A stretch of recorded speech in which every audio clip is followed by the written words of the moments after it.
Merci, Monsieur le Président, Monsieur le ministre de l'Économie, du Plan et de la Coopération, Monsieur le ministre du Travail et des Relations avec les institutions assurant l'intérim du ministre des Finances et du Budget, Madame, Monsieur les collaborateurs du ministre, mes très chers collègues. Monsieur le Président, ce débat est tellement technique que c'est pourquoi certains de nos collègues sont obligés d'emprunter la voie d'un visionnaire pour essayer de se faire comprendre par ces hauts fonctionnaires ici présents. On le comprend. Et parce qu'on parle d'indicateurs macroéconomiques, on parle c'est-à-dire l'inflation, le PIB, on parlera de la transformation structurelle de l'économie, comme mon doyen en parlait tout à l'heure en disant que nous sommes en train de rêver.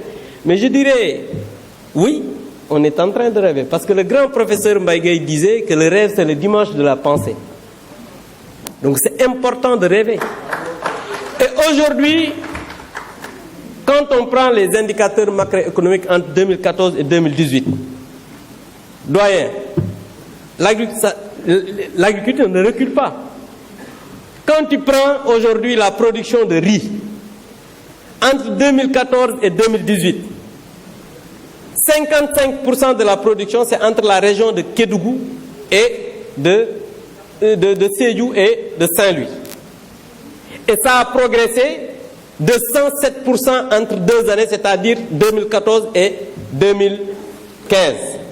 De 7% entre 2015 et 2018.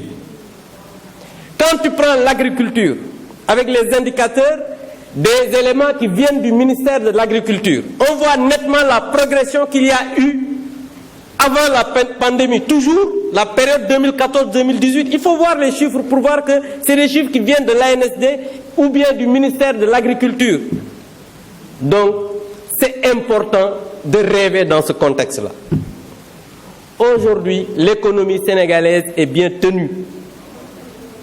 Et quand on a mis sur place le plan de résilience, mais il faut aller voir dans les pays d'Afrique, il faut aller dans le monde pour voir la récession aujourd'hui qui existe dans le monde. Et pourtant, mais le Sénégal peut même espérer ne pas avoir un truc déficitaire,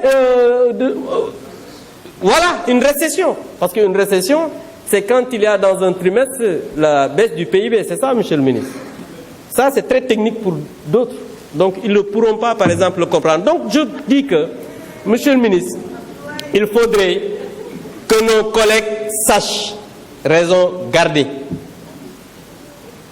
Vous avez notre soutien et le soutien de la représentation nationale. Je vous remercie.